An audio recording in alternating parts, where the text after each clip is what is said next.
Hello everyone. As you well know, today is Sunday, and Sunday means a brand new video from yours truly, Elite Trainer Kenway. I do want to point out the obvious, which is that when I first started this channel in early January, my plans were to post a video every Sunday. However, between having a full-time job and raising 2 young children, that's just not going to happen. So I'm going to shoot for every other Sunday. So with that out of the way, let's get started with the video. So I had a thought recently while playing through Pokemon Legends Arceus, and spoiler warning now, it's going to get really spoiler heavy throughout the video. I wasn't sure if I wanted to make a 3-minute TikTok video about this or if I wanted to make a fully fleshed out video about this, but yesterday I was watching the collaboration between Birdkeeper Toby, Hoops and Hip Hop, and Hybrid Hero, and that convinced me that this is a good enough idea to take out into a fully fleshed out video. So if you haven't watched their videos yet, go ahead. I'm going to put links in all 3 of those theory videos down below in the description of this video. And I want you guys to go watch those because they are all 3 amazing videos. All 3 of those guys do really good work.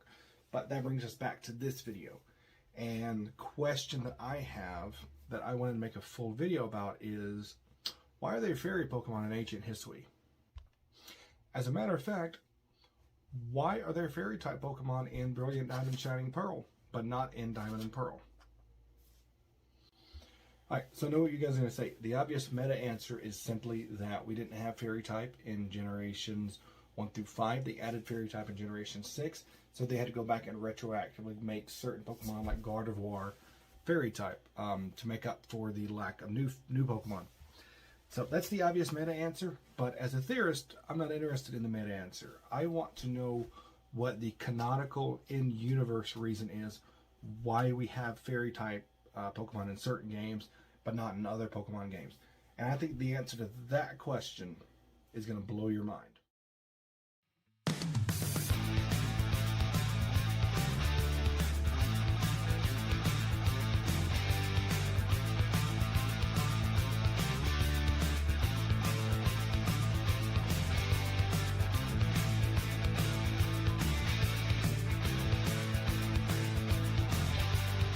Start with what we do know about the Pokemon timeline. We know there are essentially 2 major Pokemon timelines. The first is the main timeline, and that is the timeline without Mega Evolutions.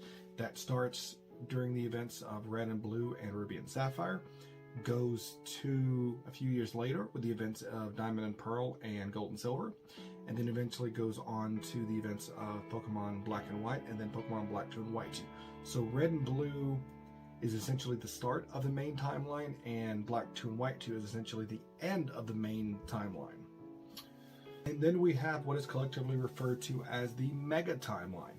That is your Omega Ruby Alpha Sapphire, that is your X and Y, that is your Sun and Moon, and your Ultra Sun and Moon.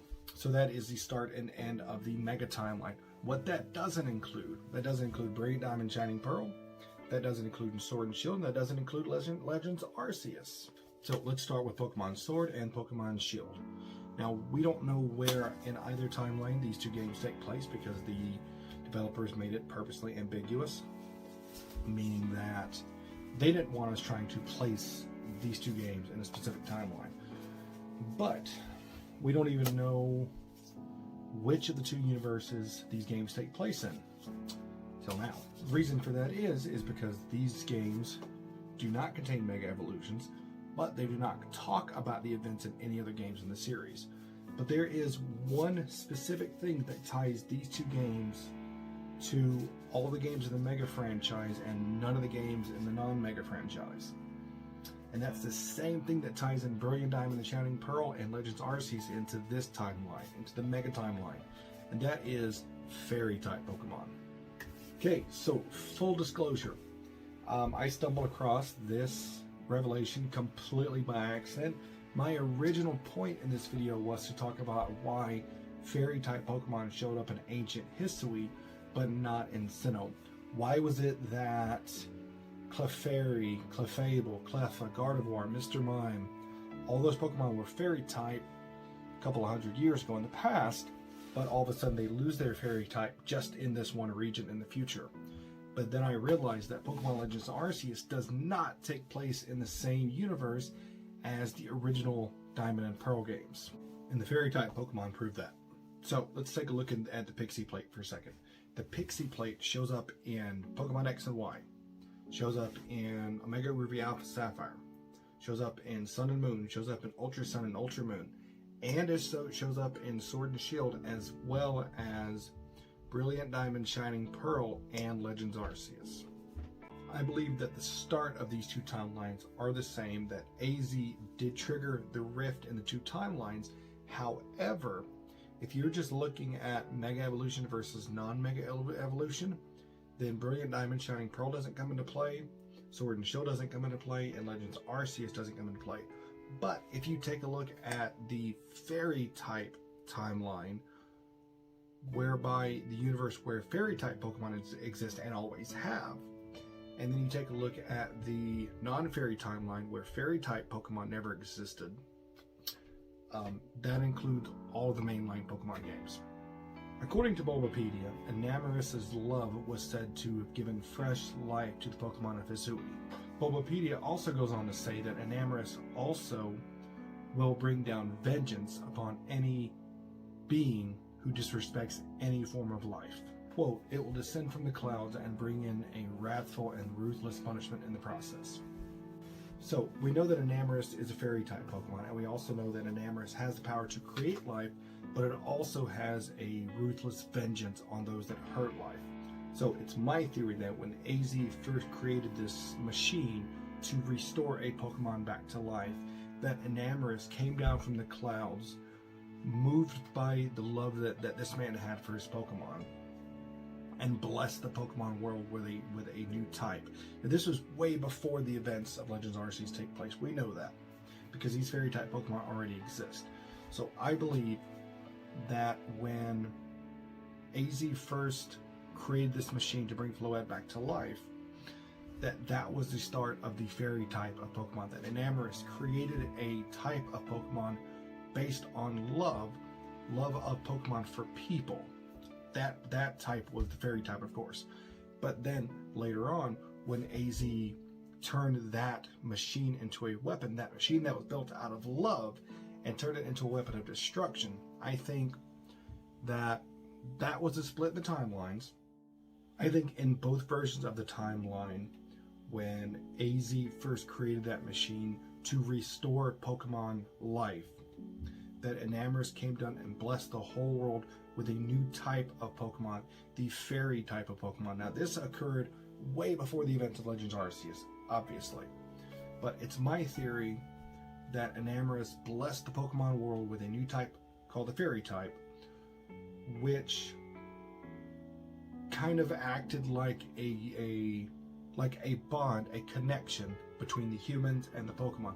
This Fairy type, this love type, under the guise of Enamorus, this perfectly explains why Sylveon needs to have high love in the older games, friendship in the newer games in order to evolve. This explains why Gardevoir will literally do anything, even creating a black hole to protect its trainer. Because the Fairy type Pokemon are those Pokemon that love their trainers so much that other type of Pokemon just aren't capable of. Fire type Pokemon are there for destruction. Dragon type Pokemon are there for destruction. Dragon type Pokemon are the Pokemon who are known for their power, who are known for their destructive nature. But many years later, when Enamorus looked down and saw that same man who had so much love for Pokemon in his heart now replaced all that love with hatred, Enamorus came down from the sky and decided to take vengeance on not only AZ, but the entire world, which set this man up and replaced all of his love with hatred for Pokemon.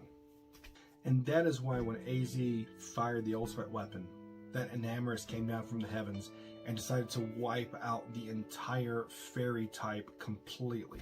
He didn't kill all the Fairy type Pokemon, because Enamorus doesn't want to kill Pokemon. It wants to create life. It doesn't want to take life away, but it does want to punish those who would seek out and unjustly harm other people, like AZ was going to do, or did do.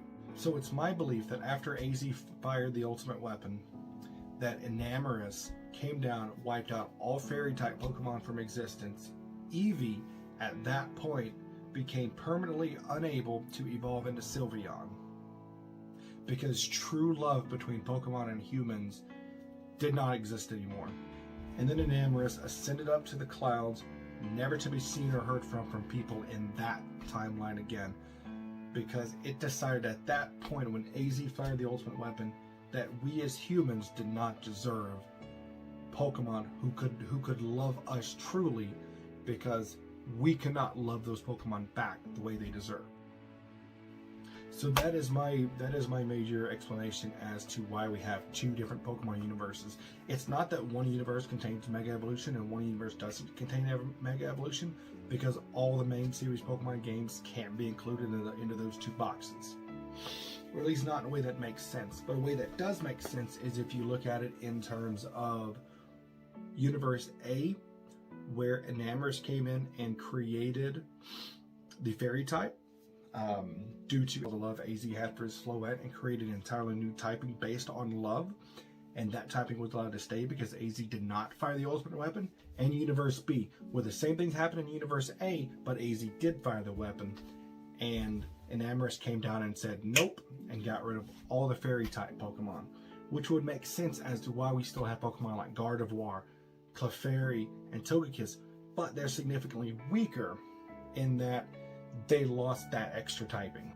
So looking at it through the lens of the Fairy type, we see that the main timeline without Fairy type Pokemon starts with Red and Blue and ends with Black 2 and White 2. The timeline actually starts with Pokemon Legends Arceus, because even all the way back in ancient Hisui, you still had Fairy type Pokemon. You still had Pokemon that can evolve through love. And you can sit there and tell me that Sylveon comes through the time distortion all you want to, but you can still evolve an Eevee into a Sylveon outside of the space-time distortion. So Sylveon was not a new Pokemon in ancient Hisui. Sylveon existed in ancient Hisui for those ancient people who loved their Eevee, and their Eevee loved them back. So we have the Fairy type timeline that starts with Pokemon Legends Arceus, and then goes to Brilliant Diamond, Shining Pearl, and then Omega Ruby, Alpha Sapphire, and then X and Y, and then Sun and Moon, Ultra Sun and Moon. And then we know that Sword and Shield is part of the Fairy timeline because the Pixie Plate is there, because Fairy type Pokemon are there. We just don't know where in the timeline Sword and Shield fits, but we know it's in that universe. And that is the major difference in the two Pokemon universes. So that was a lot. I do want to thank you all for watching that, for those of you who got through that whole thing. Because of this new shift in the two Pokemon universes, I don't think we'll ever see a new main timeline. I don't think we'll ever see a new Pokemon game in which we're in that universe where Fairy type Pokemon don't exist. I think even though for us, the main timeline is a timeline that started with Red and Blue, because that's where we started, I think that from here on out, obviously all Pokemon games are going to keep having Fairy type Pokemon in it. So I think that the Fairy timeline will be the timeline that we continue on. So the added inclusion with Fairy type in Brilliant Diamond, Shining Pearl, and the inclusion of Fairy type in Pokemon Legends Arceus is really what got me down this road. And it's funny because we have never seen a Pokemon game based in Kanto or Johto that takes place in the Fairy timeline. You could argue that Let's Go Pikachu and Eevee exist in the Fairy timeline, because it does have Fairy type Pokemon, but it also has Mega Evolutions. But we never get to see the start of the modern Pokemon timeline in the Fairy universe. And because I don't think there'll ever be any Pokemon games without Fairy typing in the future, I think that main timeline that started with Red and Blue and goes all the way to Black 2 and White 2, I think that timeline is done. I think we will never see that Pokemon universe again. We may see people and characters from that universe and maybe references to that universe, but we will never, outside of Red and Blue, Ruby and Sapphire, the original Diamond and Pearl, the original Gold and Silver, Black and White, outside of those games, we will never go back to that non-fairy universe again. And I think that the inclusion of fairy type Pokemon in these Gen 4, in the Gen 4 remakes and the new Gen 4 prequel, I think that was a intentional move by Game Freak, and I think that was their way of letting us know that, hey, when we remake Black and White and Black and White 2, whatever they decide to call it in the future, and hey, if we do make Legends Celebi or Legends Mew or Legends whatever in the future, fairy type Pokemon are going to be around for the rest of Pokemon's existence. Meaning that those few games we had from the non-fairy timeline are the only games we'll ever have from the non-fairy timeline. Meaning that the fairy timeline is our new main timeline in the Pokemon universe. Let me know what you guys think about it. If you like this, give it a thumbs up, give it a share, leave a comment. If you think it's stupid and you like megas, non-mega timelines, let me know what you think. I can't improve my theory capabilities without input from you guys. And if somehow you're here without seeing the videos that Hybrid Hero made, Birdkeeper Toby made, and Hoops and Hip Hop made, if somehow you watched this video and not those three, go back and watch those 3 videos because they are awesome. But that is it. I will see you guys in 2 weeks.